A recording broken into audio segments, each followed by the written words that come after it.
As our adventure begins its final day, it's a peaceful morning on the banks of the BOGGED River. Flocks of swallows are active early, diving for insects. We've been camping with the Frost family, Aidan, Kat and the kids, Connor and Rosie. Bill and I head off early to check nearby tracks. One of our first discoveries is a rocky river crossing. And we'll go.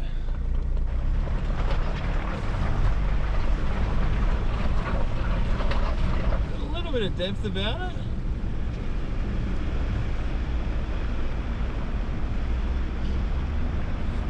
It's actually quite soft underfoot. I've made a few extra ruts Bill will need to negotiate. Following you now.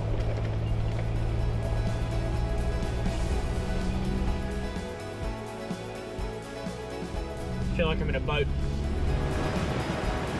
But he's getting through, no problem. By the time we return, Aidan, Kat and the kids are at the crossing and on their way in. Kat has a mobile phone recording inside the vehicle. As they get into deep water, things quickly go wrong.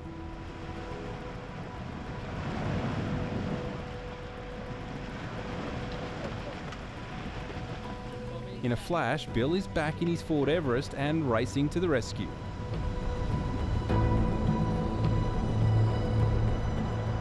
He connects up a line and begins to winch them out.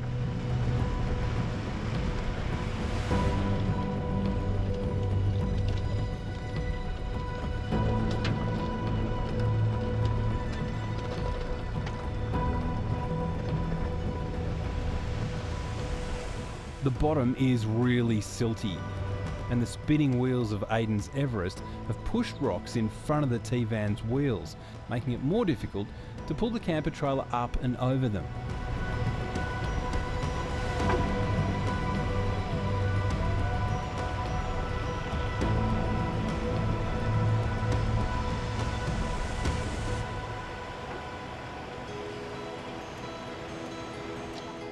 Aidan drops air out of his tyres, which gives him plenty of traction to return across a narrower and shallower stretch of river.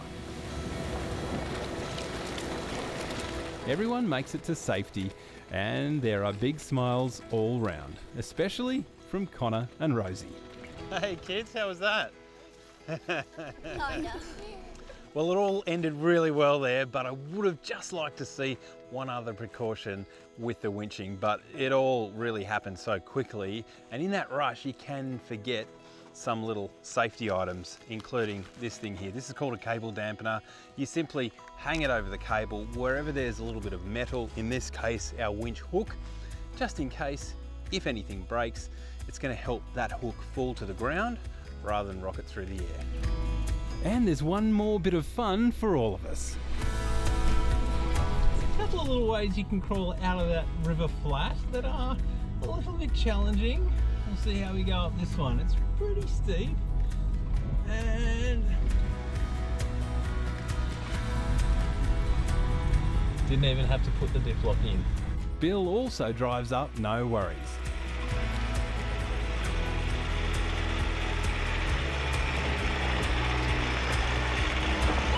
Then comes the Frost family.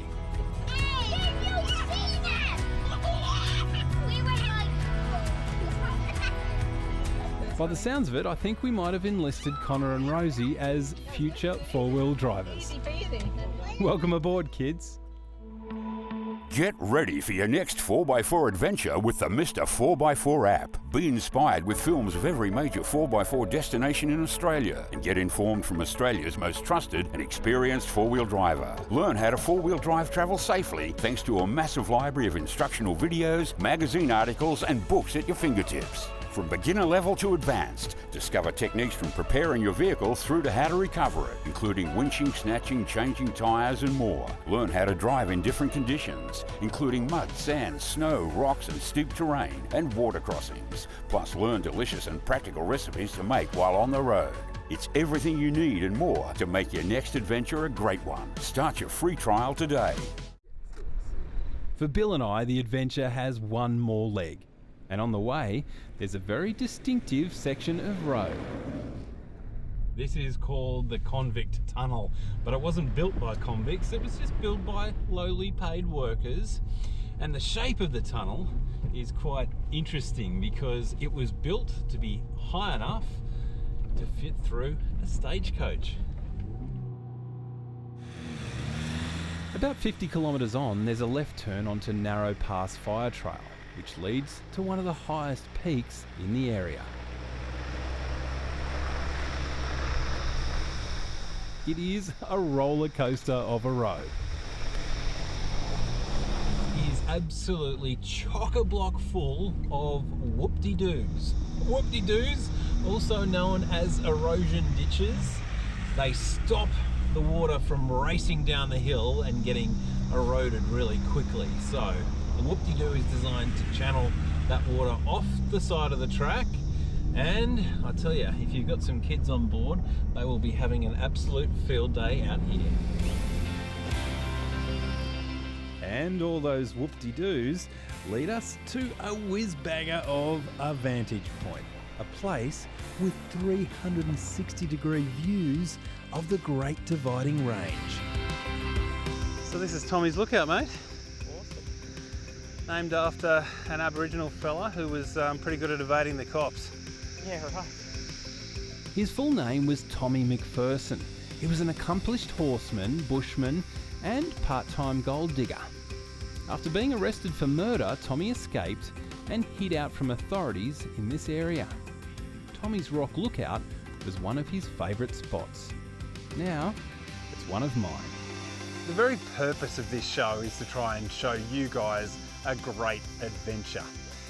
Of course, there's the odd fringe benefit for me as well because I kind of get to do it before you. But part of the beauty of this adventure has been discovering so many amazing places. Places like Pebbly Beach, Sandon Beach, that amazing Sanctus Brewery, and then we wind our way down through the hills, across the creeks, and to places like this, Tommy's Lookout. I mean, if this whole journey doesn't float your boat, then perhaps you're not really into four-wheel driving after all. Maybe consider something like, I don't know, knitting or crocheting. Seriously, I hope you can make it up here in your very own four-wheel drive and explore it for yourself one day. I'm Pat Callinan, and until next time, keep the shiny side up. Next time on Pat Callinan's 4x4 Adventures, the Great Dividing Range delivers That's awesome. some of our greatest driving moments. In the dry, over rocks, on the hills, and in the mud. Along the way, hidden treasures. Somewhere between 400 and 500 years old.